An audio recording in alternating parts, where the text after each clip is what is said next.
The X Zone Radio Show with Rob McConnell is largely an opinion talk show. All opinions, comments, or statements of fact expressed by Rob McConnell's guests are strictly their own and are not to be construed as those of the X Zone Radio Show or endorsed in any manner by Rob McConnell, Relmar McConnell Media Company, the X Zone Broadcast Network, its affiliated networks, stations, employees, or advertisers.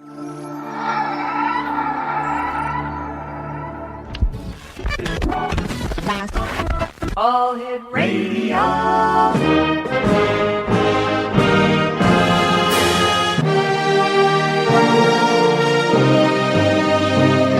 Welcome to the X Zone, a place where fact is fiction and fiction is reality. Now, here's your host, Rob McConnell. Welcome back, everyone. My name is Rob McConnell. This is the X Zone, coming to you worldwide on the all-new X Zone Broadcast Network and Talkstar Radio Network. Our worldwide toll-free number is 1-800-610-7035. That's 1-800-610-7035. Email address xzone@xzoneradiotv.com. On MSN Messenger, xzoneradiotv@hotmail.com. At our websites, www.xzoneradiotv.com and xzonetv.com. My guest this hour is a gentleman that we had on way too long ago. His name is Joseph Farrell, and he was born in Sioux Falls, Dakota. He attended John Brown University, where he earned a BA in Biblical Studies and Philosophy in 1979. He completed his master's degree in Theological and Historical Studies at Oral Roberts University in 1983 and obtained his PhD in Patristics from the University of Oxford in 1987. From 1988 to 2001, he was adjunct professor for Langston University and the University of Oklahoma, teaching courses in medieval history, ancient philosophy, medieval philosophy, the philosophy of science, and interdisciplinary seminars including such subjects as management theory, ethics, physics, biology, and music. Now, long interested in the interdisciplinary studies, and particularly the interface between physics and history, he is the author of several books, including the Giza Death Star, the Giza Death Star Deployed, Reich of the Black Sun, SS Brothers of the Bell, Secrets of the Unified Field, the Nazi, I'm sorry, I can't read that writing. International. All right, thank you. Cosmic War, Giza Death Star Destroyed, we also talked about earlier, and The Philosopher's Stone. Joining me now is Joseph Farrell. And Joseph, welcome back to the X Zone. How are you? Hey, pretty good, Rob. Thanks for having me back. It's a great pleasure having you back, and I'm sorry I've got a bit of a cold that's developed over the last couple of hours, so if I go blank on you, that's because I'm muting the mic to clear my throat. Well, I join you in having the cold. I'm in the same boat. Oh, wow. Tell me, since you and I last talked, you've got 6 new books, and you're still going strong. You've got 2 more books coming out. Where do you find the time? Well, that's a good question. I'm doing this full time right now. I've reached the point that my writing is barely self-supporting, so it's at the point now that I have to write. So I do that pretty much all the time. Now, when we come back from the commercial break that we have to take very shortly, Joseph, I'd like to talk to you about the Death Star and the Giza Death Star Deployed, as well as the Reich of the Black Sun, because last time you were on, we received so much email about these 2 topics, and I think last time you were on, we were just on the Talkstar Radio Network, but right now we're on several networks, and I want the world to know about you, your books, and how they can find you, your books, and get them, because they are fascinating reading. Well, basically, the easiest way I would imagine, particularly up in Canada, would be to contact Amazon.com and then just Google my name on Amazon, and the books will come up. If they're down here in the States and they don't have to mess with customs or things like that, they can go directly to the publishers of most of those books, and that's Adventures Unlimited Press. And their toll-free number during normal business hours is 800-718-46 4514. That's where most of my books are published. All right. Stand by, Joseph. You and I have to take our 2-minute commercial break. Thank you very much for being with us this evening.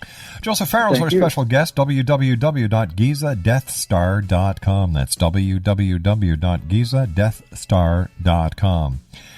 As I've been saying all week, if you can give to the people in Haiti, please do so by going to the Red Cross websites in Canada and the United States. www.redcross.ca for our Canadian listeners.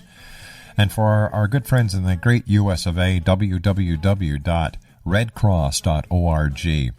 Don't feel bad if you can't give any money. I know times are hard, but please, if you can't help by sending a couple of bucks or whatever down to the Red Cross, please, your prayers will also be greatly appreciated.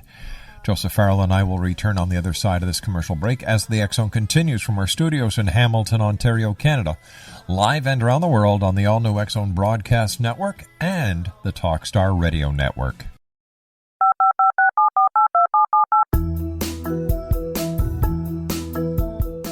Did you know that when you're on the road with limited data or Wi-Fi, you can still listen to the X Zone Radio Show with Rob McConnell, The Science of Magic with Gwilda Wiyaka, X-1, Dimension X, Space Patrol, and every minute of the X Zone Broadcast Network by calling 213-401-0080, courtesy of Audio Now. No smartphone, app, or internet needed. It saves your data plan, and it's free if you have unlimited minutes. Call 213-401-0080 to listen on any phone, anytime, anywhere. Remember 213-401-0080 for the best of the paranormal, parapsychology, and sci-fi radio programming anywhere, 24/7, 365. Joseph Farrell is my special guest, www.gizadeathstar.com. That's www.gizadeathstar.com. Joseph, you believe the Great Pyramid was some sort of weapon systems of mass destruction in very ancient times. How did you get started on this line of research? Well, actually, it began in several different ways. There's kind of three strands that led into it. First of all, my father was an engineer. And when I was a boy, I recall very vividly him having a talk over cards with another engineer and mentioning, that in his opinion, the Great Pyramid was too highly engineered to have been built just by Egyptians, that there was something else going on. So that kind of lodged in my mind. Then the other thing was, I was on my way on a vacation with my folks across North Dakota back in the days that they were building the old anti-ballistic missile system. And when you traveled out there at that time, you could see off in the distance, close to Minot, one of these big phased array radar assemblies, and it looked like a pyramid with the top half of it cut off. And the thought kind of lodged in my mind, well, I wonder if the Great Pyramid had been some sort of military installation of some sort. But the final two things that really fed into it was, first of all, the appearance of Chris Dunn's book, which is just an eye-opening book in every way, called The Giza Power Plant. Yes, that's right. And, Mr. Dunn, is, of course, an engineer, and he examined the Great Pyramid with an engineer's eye rather than with an Egyptologist's eye. Mm-hmm. And he came to the conclusion, very radical, but nonetheless very tightly argued, that the Great Pyramid was some sort of machine. And in his opinion, of course, he thinks it was a machine to produce power of some sort. Well, the final thing was, when I read Zecharia Sitchin's book called The Wars of Gods and Men, in that book, he cites an ancient Sumerian epic called the Lugal-A. And in reading it, I discovered that Sitchin made the argument that it really, throughout the entire work, is referring to the Great Pyramid. And he also mentions, kind of in passing, which really astonished me, that he thought that the pyramid had been used as some sort of a weapon, but he himself never followed up on that idea. And so all of that kind of jumbled together in my mind. I don't know how else to describe it. And set me off examining that hypothesis. Could you make a case that it might have been some sort of weapon? So I started reading, I've always had an interest in physics, so I started pulling up a bunch of physics papers to see if it might possibly be argued as a speculative case that this thing indeed functioned as a weapon at some point, and much to my surprise, I discovered that you could make a very tightly argued, though certainly still speculative case that it could have been used that way. But what kind of weapon system would the Great Pyramid have been? Well, it is very difficult to describe without getting into a lot of details, but the first thing that I want people to put out of their mind is that this is the kind of weapon that you point and aim and shoot. Okay. What it really is a weapon that works, in my opinion, off of resonance effects of celestial bodies within the fabric of space-time itself. In other words, if you want to kind of give it a catch-all epithet, it's a kind of a scalar weapon, or it's a kind of a torsion-based weapon, because it uses the fabric of space-time itself to reap the destructive effects it wants to achieve. So in that sense, it is, in my opinion, a very, very sophisticated machine. And I think when you examine some of the evidence that Dunn presents, which I summarize in my books, and then the kind of additional argumentation that I make in those books, I think the conclusion is fairly clear that may have been what it was. I noticed that in the Giza Death Star Deployed that you have a chapter on something many people who are familiar with Richard Hoagland has often talked about, tetrahedral physics. Now, could you explain a little bit about that and how you think it actually relates to the pyramids? Well, Mr. Hoagland and I, since those books first appeared, have actually become very close friends. We talk to each other a lot and bounce ideas off of each other. But essentially what he's getting at is that if you look at any rotating mass, particularly within the solar system, there appears to be, at the latitude of 19.5 degrees, give or take, a degree or two, there appears to be, at that latitude, north or south, on these rotating bodies, some upwelling of energy. Now, if you know a bit of mathematics and physics, what that seems to indicate is that there is a kind of a hypersphere, in other words, a multi-dimensional sphere that is occupying a higher dimensional space in the same space that the three-dimensional planet or rotating body is. As a result of that, you have these energy upwellings kind of spilling down the spillway, so to speak, and manifesting themselves at precisely those points on these rotating bodies. And it's true of almost all rotating bodies in the solar system, including the Sun, including the Earth, and so on and so forth.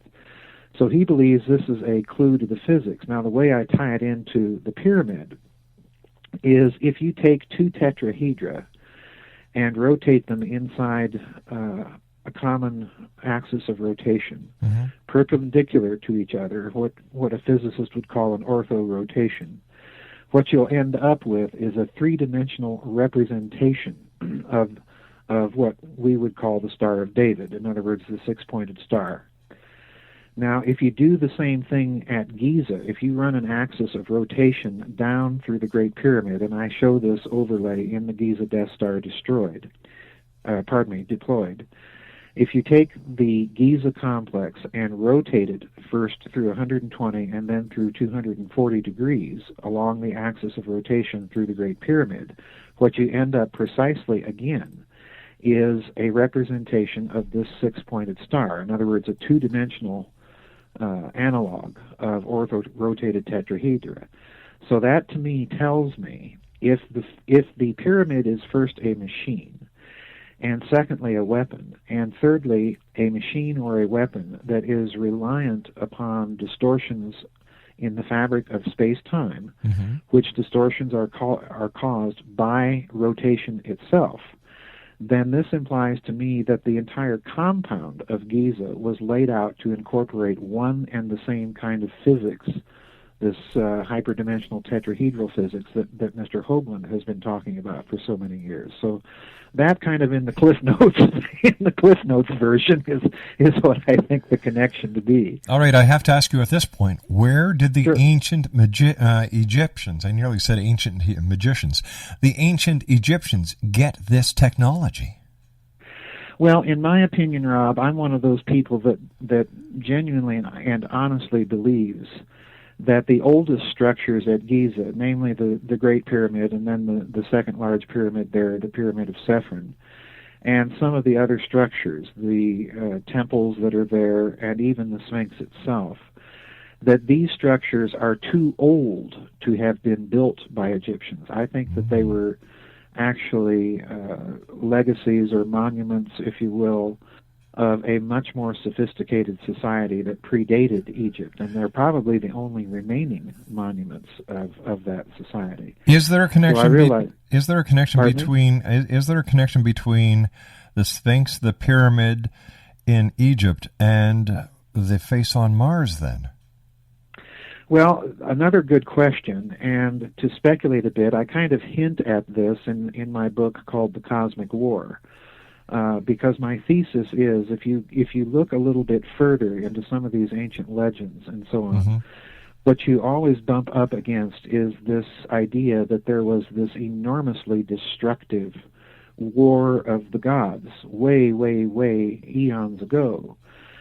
So I think, yes, you can say that since we find a similarity of scale, since we find a similarity of architectural style, since we find a similarity of the kind of mathematics encoded in Mars, on Mars and at Giza, that yes, we might be looking at the product of one and the same civilization. And that, of course, is really a whopper of a statement to make, I grant you. You believe that the pyramid was destroyed in some sort of ancient war. Could you describe that war briefly for us? Yeah, I outline that whole scenario, like I say, in The Cosmic War, but briefly, I believe that the pyramid, if you read Zechariah Sitchin, and more particularly, read the actual Sumerian epic that he cites, and I do cite that epic in its entirety in The Cosmic War, and incidentally, I also cite it in an accepted, approved academic translation. In other words, I do not use Sitchin's translation to make this case. But if you look at this epic, what it actually is describing is something that does appear to have been a pyramid of some sort, that does appear to have been used as a weapon, and that does appear to have had components removed. So the way I'm thinking, Rob, is that this war was fought in part precisely to destroy not only this weapon, but the people or gods or whoever was wielding it, and make this thing inoperative, render it non-operational. So, the war was really kind of fought in a certain sense like our modern wars to prevent nuclear proliferation, to deprive certain rogue nations of a massively destructive technology. And that, incidentally, is clear when you read these ancient Sumerian epics. That is precisely the motive that they give you for this massively destructive interplanetary war, was to destroy a technology. Joseph, stand by. You and I have to take a commercial break with the news. Very interesting. Joseph P. Farrell is our special guest, X-Zone Nation. www.gizadeathstar.com. That's www.gizadeathstar.com. Joseph and I will be back on the other side of this commercial break with the news as the X-Zone continues live and around the world from our studios in Hamilton, Ontario, Canada, right here on the all-new X-Zone Broadcast Network and the Talkstar Radio Network.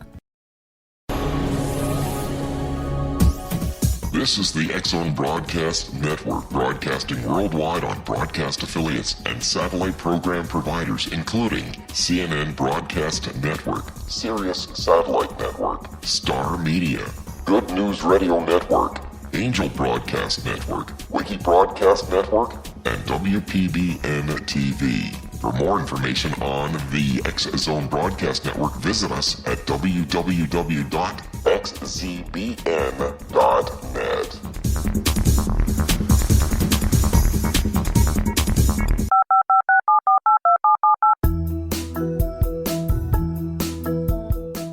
Did you know that when you're on the road with limited data or Wi-Fi, you can still listen to the X-Zone Radio Show with Rob McConnell, The Science of Magic with Gwilda Wiyaka, X-1, Dimension X, Space Patrol, and every minute of the X-Zone Broadcast Network by calling 213-401-0080, courtesy of Audio Now.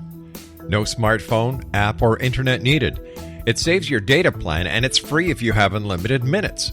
Call 213-401-0080 to listen on any phone, anytime, anywhere. Remember, 213-401-0080 for the best of the paranormal, parapsychology, and sci-fi radio programming anywhere, 24/7, 365. And welcome back. My name is Rob McConnell, and since Joseph Farrell and I are both Irish, we decided to play some Irish music here. What the heck, eh? Joseph, it's great having you back with us here in the X-Zone. And well, it's great to be back. We were talking about possibilities of pre-existing civilizations throughout history, and it certainly opens up a door to an entire new way of looking at the world, but it makes perfect sense. Yeah, in my opinion, it does, Rob. It makes a lot of sense of a lot of things. The biggest problem for standard academic history, and I've been that route. I'm thoroughly familiar with the games that go on there. The biggest problem for that history is, how do we explain the sudden emergence of civilizations like Egypt and Sumer, which seem to just spring into existence, fully formed, fully fledged, with these very complex societies, with an obvious knowledge of the basics of mathematics and astronomy, with construction skills, the whole thing. Right. The evolutionary model of the progress of civilizations just really breaks down when you come to those two in particular, because there's no antecedent for them. They just are suddenly there. So, it has always been kind of a tenet within alternative studies, research, and so on, that there had to have been something pre-existing, whatever you want to call it, Atlantis, Lemuria, Mu, whatever. In my opinion, and I kind of make this case in the Cosmic War, in my opinion, what you're looking at with that civilization is something truly and genuinely and really interplanetary. Because when you look at some of the anomalies that are now being discovered in space, I mean, my word, just go to Mr. Hoagland's website. Sure. you have a basket full of them, and they're way out there too, And clearly some of these so-called planetary bodies or asteroids, clearly, some of these things are artificial structures. So we're looking at the residue, the remnants of very old, very ancient, and very sophisticated civilization. If that's the case, then that civilization most likely would have made contact with whoever or whatever was here at the time. And it would also perfectly rationalize why we have civilizations like Sumer and Egypt spring into existence. So yeah, I agree with you. Because when you look at the so-called ancients, and what we're finding out about Egypt now, about the battery, about the clock, about the computers, it doesn't make sense. Traditional history, we know, has lied to us from day one. We know that. I quite agree. We know that because let's just take a look at the example I love using is good old Christopher Columbus. He didn't discover North America. The Irish were over here 500 years before that looking for a good pub. Yeah, exactly. Yeah, you have the Celtic legends of and Gaelic legends and the Vikings. And the Vikings, the voyage of St. Finian and St. Columba. Exactly. And, even Columbus in this respect, and it's now just coming out in the last few years, that he was probably relying on some of these medieval portal lands that were closely held secrets of some of these esoteric fraternities back then in order to journey to the New World. And it's looking as if Columbus himself sold Ferdinand and Isabella a bill of goods. I'm going to find you a quick route to the Spice Islands of the East, when in fact he was probably looking for the New World to begin with on the basis of some of these ancient medieval maps. So, again, we've been fed a bit of a chimera, a bit of a charade in history as far as I'm concerned. Let me put it to you in the way that many of the Exo Nation can understand. We've been lied to. That's it. Yeah, that's it. That's the bottom line. And what about Admiral Peary's map? Well, yeah, the Peary race map is really one of the most flabbergasting things of them all. In fact, I discussed that map at the very beginning of the Giza Death Star, because what you have with that map, it's a map of a medieval Turkish admiral, okay? Mm-hmm. But this map depicts the coast of Antarctica. That's right. Which wasn't even discovered at the time, And not only that, it depicts the coastline of Antarctica accurately, and that coastline is buried under hundreds of feet of ice. So, we have here a bit of a problem that any standard version of academic history is just really at a loss to explain, and it's there. It won't go away. And let's go to the Dogon tribe. Yes, exactly. Go ahead. You got a bit of a lag, so we seem to be stepping over each other, but the Dogon tribe in Africa to me is fascinating, and Robert Temple has written a book about them. But the bottom line is that you have this so-called primitive tribe in Africa knowing astronomical facts that aren't discovered until comparatively recently in astronomy, and in addition to that, they appear to have in their tribal symbology, their hieroglyphs and so on, they appear to be depicting certain things about physics that have only become known since the advent of quantum mechanics in the 20th century. So, again, how does academic history explain this?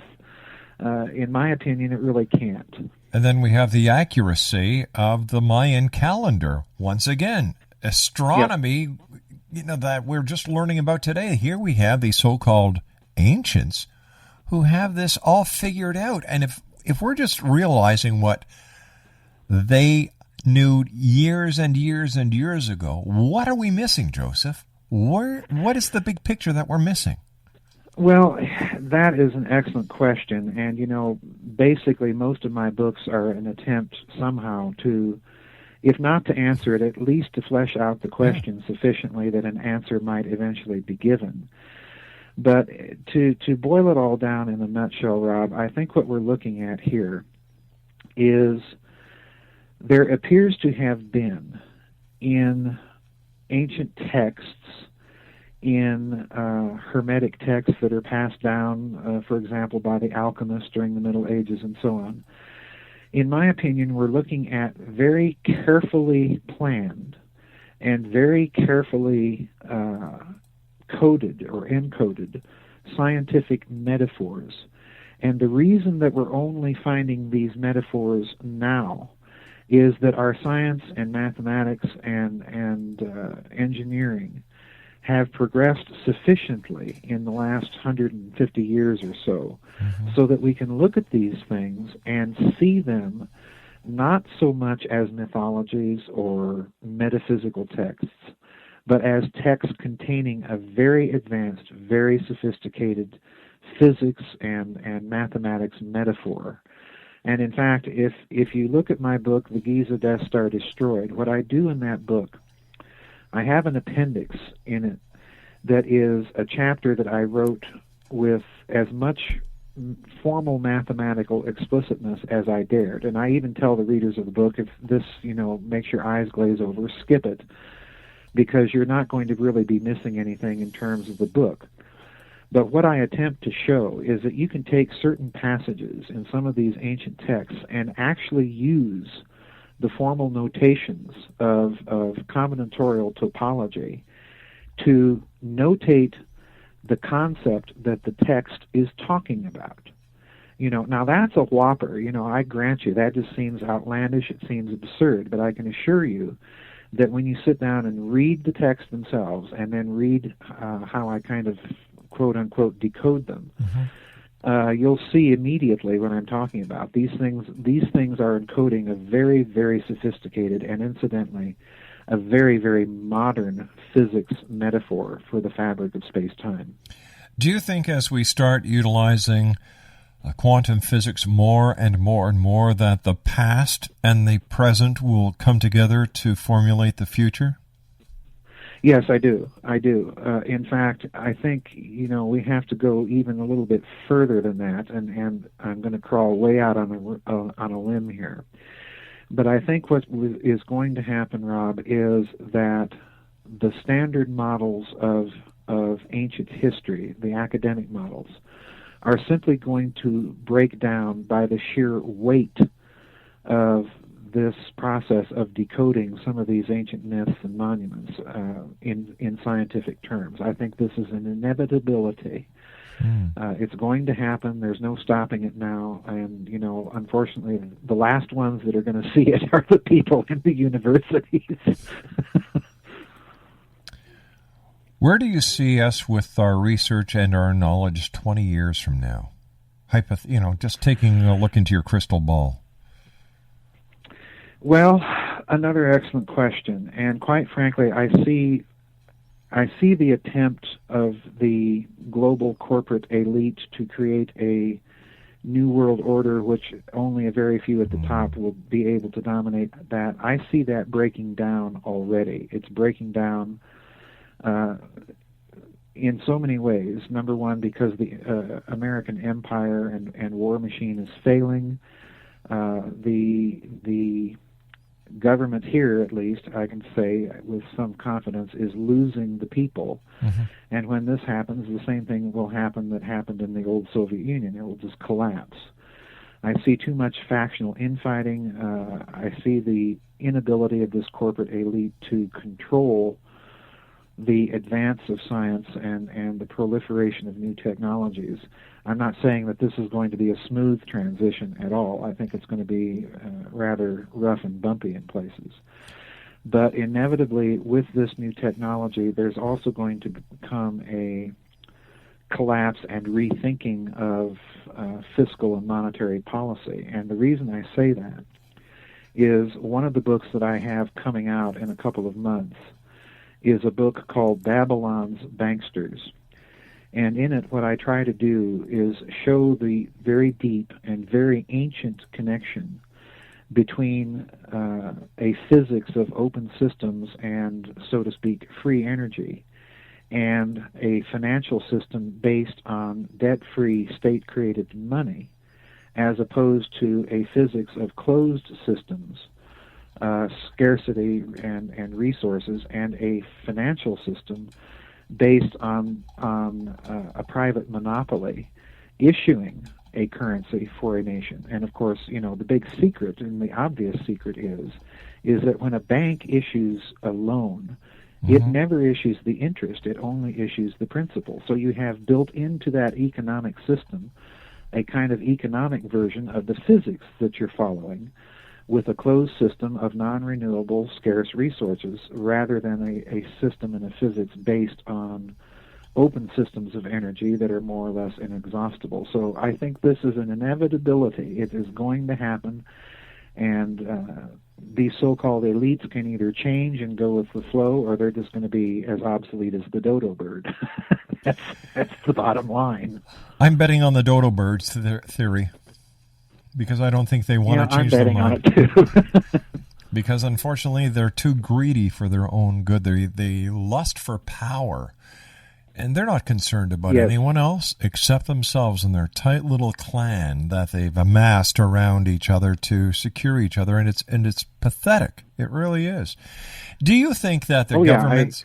Do you think that the governments of the world are suppressing the information that you and I have been talking about, that they actually have in their possession proof of these ancient civilizations that go further back in time? Excuse me, short answer, yes. And the reason I say that is that there are too many indications that this technology and this physics does exist. and that it has been developed in covert and black projects for a very long time. You know, my other new book coming out is a book called Roswell and the Reich, and you know that one is going to be an interesting book because I am not a believer in the E.T. theory of explaining the Roswell incident, nor am I a believer in any version of the balloon theory, you know, that the American government has tried to float for the past 60 years. But what I conclude in all of the series of Nazi books is that the real beginnings of the major pursuit of this physics began precisely in the Third Reich. And again, what are we dealing with there? Well, we're dealing with a nation-state, a technologically sophisticated and powerful one, that was pursuing not only this very different kind of physics, but that also made, as part of its fiscal policy, it completely jettisoned the idea that a private monopoly central bank... Joseph, we've got to take a commercial break. Please stand by. Joseph Farrell's my special guest. GizaDeathStar.com. We'll be back right after this break. Don't go away.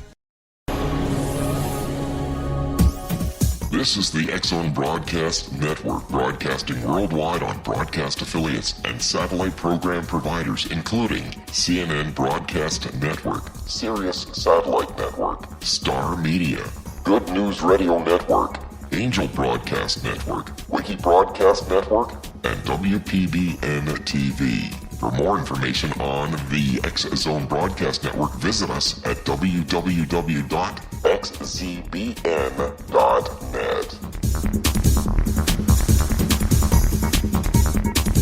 Joseph P. Farrell is my special guest this hour. X-Zone Nation, his website is www.gizadeathstar.com. That's www.gizadeathstar.com. Joseph, you know, this hour has just flown right by, and I'd love to have you back on in the very near future because, you know, you've got 1, 2, 3, 4, 5, 6, 7, 8, 9 books out now, 2 more coming up. We just can't let you go for all these years without bringing you on. So what I'd like to do is get one of our producers to contact you, bring you back on so we can talk more about your...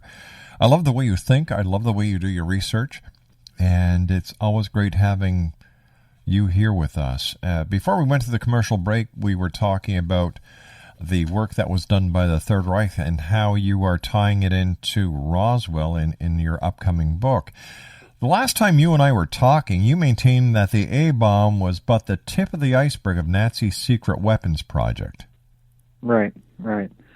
Well, that tip, the A-bomb story I cover in Reich of the Black Sun, and I intentionally meant that book to be kind of the precursor to a series on this Nazi secret weapons and pursuit of this alternative physics. So basically all the rest of those books that you mentioned at the beginning of the show are about that story of their pursuit of this advanced physics. But yes, that's quite correct. It's merely the tip of the very big and ultimately very nasty iceberg.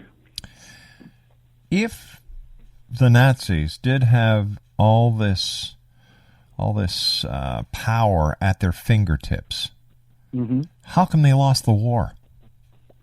Well, the basic and simplest answer, it's much more complex than this answer, and I do get into various explanations in all those books, but the basic and bottom line is that by the time they had developed all of these technologies, the war, for all intents and purposes, was essentially lost. So what I believe happened is that Martin Bormann used this technology to broker deals and essentially get himself and other leading Nazis out of the collapsing Reich. But Bormann being Bormann, I mean, when you're dealing with Bormann, you're dealing with Dick Cheney without the warmth and charm. This guy's a real operator, and he's quite a piece of work. What he did, essentially, was he set up a post-war extraterritorial Nazi state, and he kept all the good technology to himself and continued researching it. So, that's, I know that's a whopper of a statement to end the show with and not back up. But talk about a cliffhanger. Yeah. That's true. Now, this guy knows how to get himself back on a radio show, X-Zone Nation. Joseph, we've run out of time for tonight, but I look forward to the next time that you're with us here in the X Zone Nation. Thank you very much for sharing your time with us, and for giving the world a very refreshing way of looking at the mysteries that we have on this planet and coming up with some plausible theories that make a lot of sense. Joseph P. Farrell, take care of yourself. Nice talking to you again. And Joseph's website, Exonation, is www.deathstar.com. That's www.deathstar.com. Coming up next with me on the other side of the news at 6.5 minutes past is the one and only Jim Hickman. We're going to be talking about UFOs. That's coming up after the news as the X Zone continues from our studios in Hamilton, Ontario, Canada on the all-new X Zone Broadcast Network and Talkstar Radio.